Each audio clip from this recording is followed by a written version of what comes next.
know you're all stressed out, tense, just from the awesomeness of what you're about to hear, because I'm always saying something that's kind of traumatic and causes, a lot of cognitive dissonance. Well, let's calm down with this. A little Lionel Richie.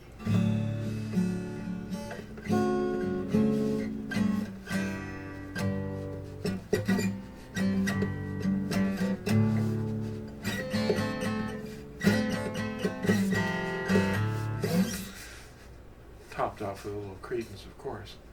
Someone left a comment that they said, yeah, it's always nice to hear a little credence to calm down, a little clear water.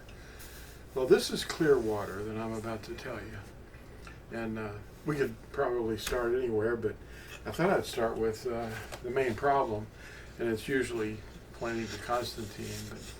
But I've got a wanted poster out for him. We're looking for this guy. He's an outlaw. He changed the Sabbath. All the duties of the Sabbath were transferred to his day of the sun in 321. That sounds kind of like a rhyme. We could write a song. Well, another thing I wanted to point out, I was going through my books that people have sent to me over the years, and this one caught my eye because it took on a new kind of wormwood. This one is showing you the real name of God. Well, you see this first letter here?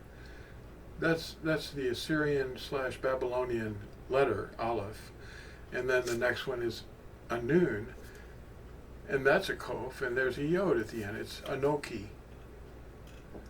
Anoki. And this, he says this is the name of the Creator. Uh-oh. And he's got it written all around the border of the book. Anoki, Anoki, Anoki, Anoki, Anoki, all around the book. Well, that's the first word of the Ten Commandments in real Hebrew. That was Aramaic, yeah. Well, the first word of the Ten Commandments, if I can get it up there, is right over here on your far right. See if I can get it focused. Nope, I can't get it focused. It's Anoki. Anoki Yahuwah, the second word. And that's, this is a document that you can download for free from TorahZone.net. It's a PDF. Just look up interlinear commandments. And here it is right here on this Los Lunas stone, the Ten Commandments. See, it's right here. Anoki. Yahuwah. There it is. Yod, Hey, Ua, Hey, Alahik. This is Anoki. Now, this fellow's book is claiming that Anoki is the name of the Creator, the real name. Let me show you the cover again. I'm not making fun of this man. He's just got that idea. The real name of God. Anoki, embracing the full essence of the divine. Okay, well, Yashayahu, or Isaiah 42 verse 8 says, I am Yahuwah, that is my name, and I do not give my esteem to another, nor my praise to idols. So he took the first word of the Ten Commandments and said, that's his name. Other people are saying his name is Ahaya, which is really a phrase that means I will be. Ahaya, Asher, Ahaya. I will be who I will be. And all he's doing is winding up and about to tell him who he's going to be. And then he says, Yahuwah, that is my memorial name to all generations. Yahuwah. And that's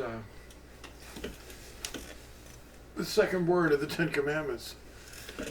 Now, like I say, you can download this at TorahZone.net under the PDFs, and you can get this document. It's a double-sided document. You can make two out of each page that you print. And this is the interlinear, the English and Hebrew, authentic, real Hebrew script. As Shlomo and Daud or David and Solomon would be able to read. They wouldn't be able to read the Assyrian script in the 10th century BC. So anyway, I wanted to talk to you about this other thing it's a book of mine called Spiritual Captivity. I don't seem to have one here, but if you're at torahzone.net, you'll see the book, Spiritual Captivity. This is, I've got a picture of the book on the back of this track. This is just a track. It shows you the picture of the book on the front cover. Now this is exposing a whole lot of stuff that's got people trapped in a thought prison. And this dispensationalism is something you hear kicked around a lot among people who are trying to figure out, hey, where we go off? Well, dispensationalism was introduced to the world basically as a way of interpreting who's who.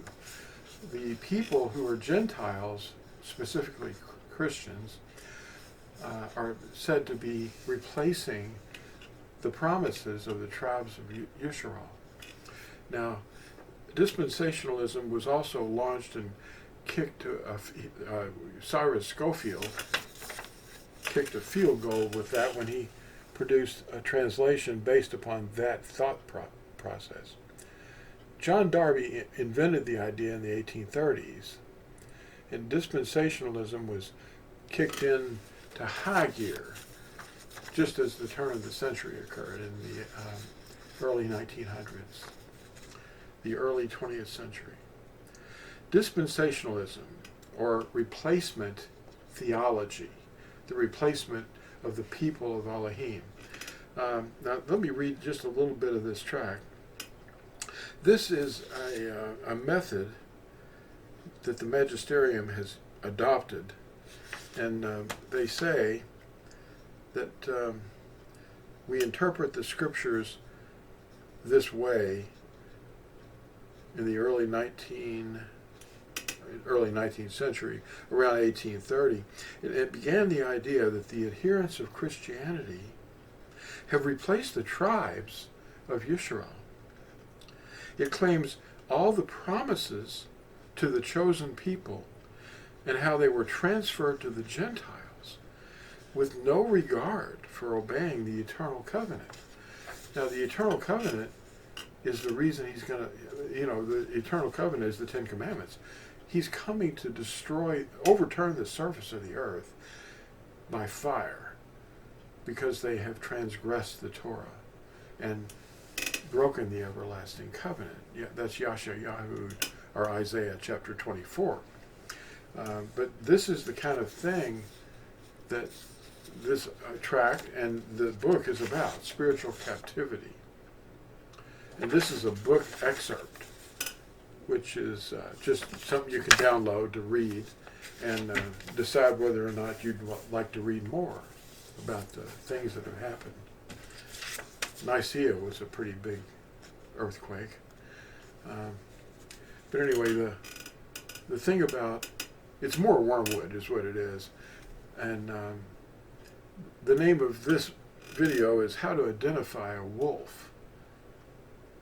They're skilled at how to trick people who are ignorant.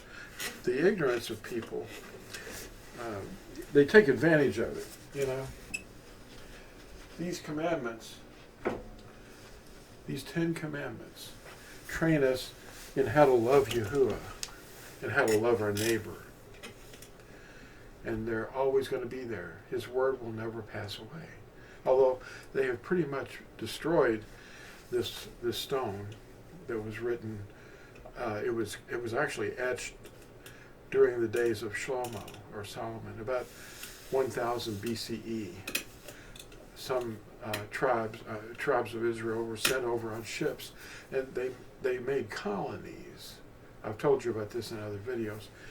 And the Ten Commandments basically have been the enemy of the world's religious authorities. They try to destroy them and annul them and try to excuse and make ways of making it seem like they don't matter anymore, like Sinai never happened.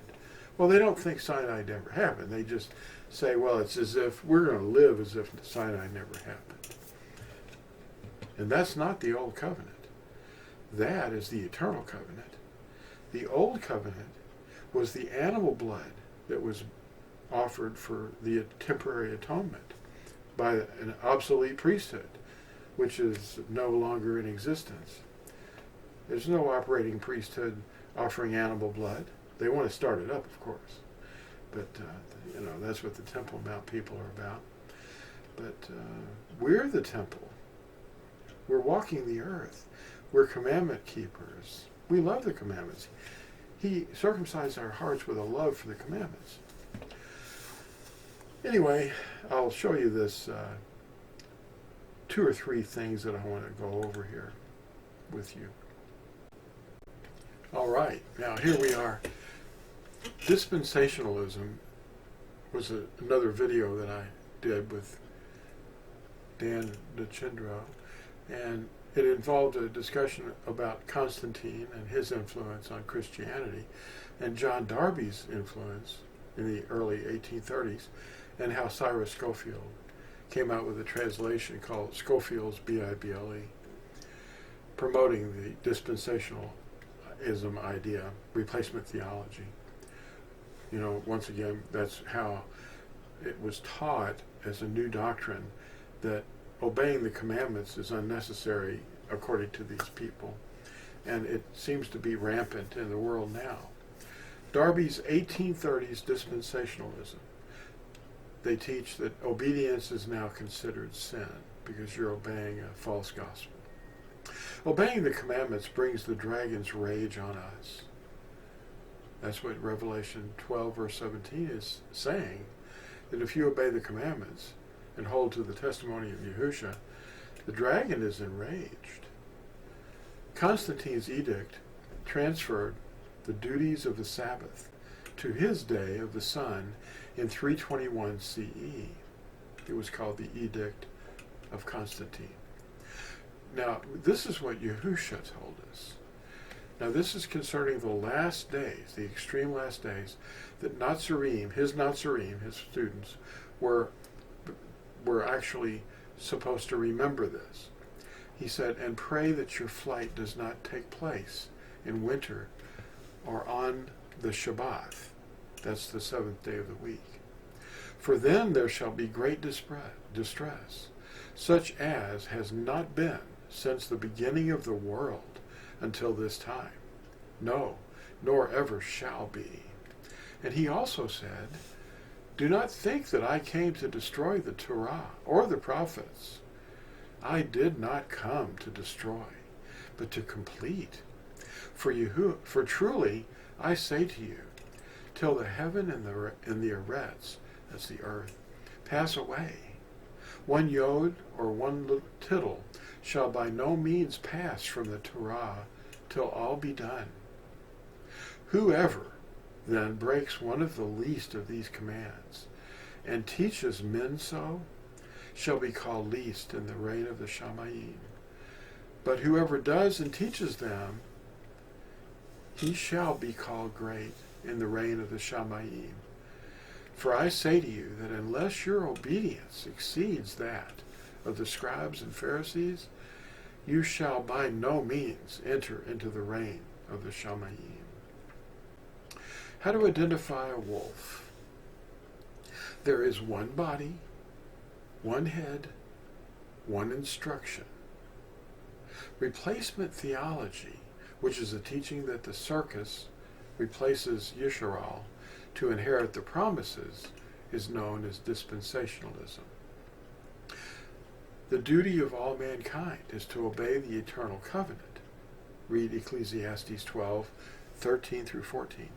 And all who do, that is, all who do obey, are welcome to partake in the life of the vine, grafted in among the native branches. The root supports all, and we treat all obedient members of the body as native born. Abraham, the name, means father of multitudes. He literally became the nations, is his offspring. Yisrael became one nation and were formerly a mixed multitude of enslaved peoples as they came out of Mitzrayim. Those who will hear and obey the words of the covenant are all Yahuwah's people.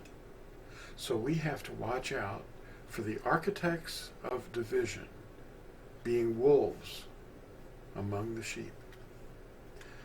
That's who the wolves are, how you identify them. Are there errors in the so-called Bible? A big mistake people make is calling the writing of truth, that's the prophets that were inspired in Hebrew to write, calling it by an unused word. It's not found anywhere in the Hebrew or the Greek or the Latin or any other translation ever made. This word Bible was not a used word.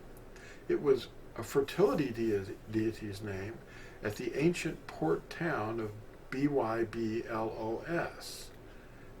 a city that was named after this deity. The Greek word Bible came into use because of the fact that they called paper by the name of the city. The parchment was manufactured there, and that's the main primary output of that city.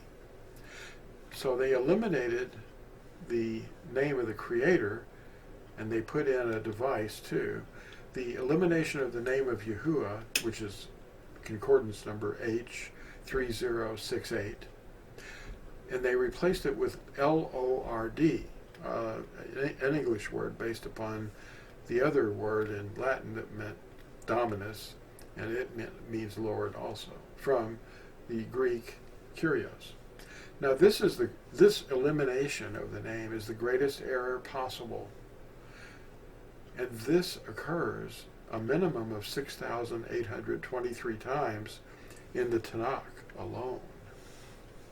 See, his name and his word are above all things, and they eliminated his name and they turned his word into wormwood. Another error that's in the Bible, as they call it, is the phrase son, that's S-U-N, of righteousness. It should not be son, but rather servant, because the word shamash in Hebrew means servant.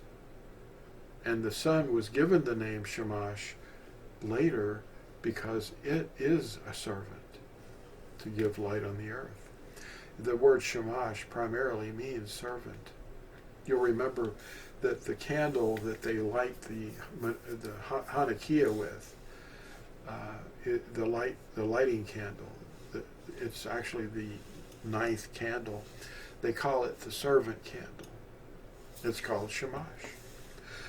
Matthew 26:17 is another error in the translations. It has the disciples talking to Yahusha on the first day of unleavened bread, the day after he was placed into the tomb. There are hundreds more errors, and they're all misinterpretations made in ignorance.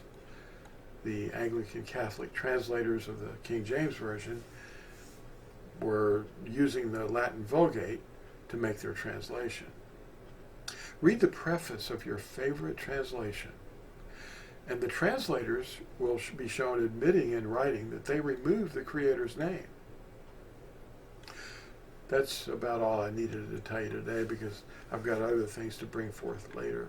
But I hope you enjoy these new methods I'm using for instructing, because I'm showing you the words themselves, and you can look back at the scripture references.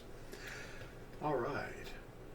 Well, thanks for watching, and we'll see you in the next video. Bye.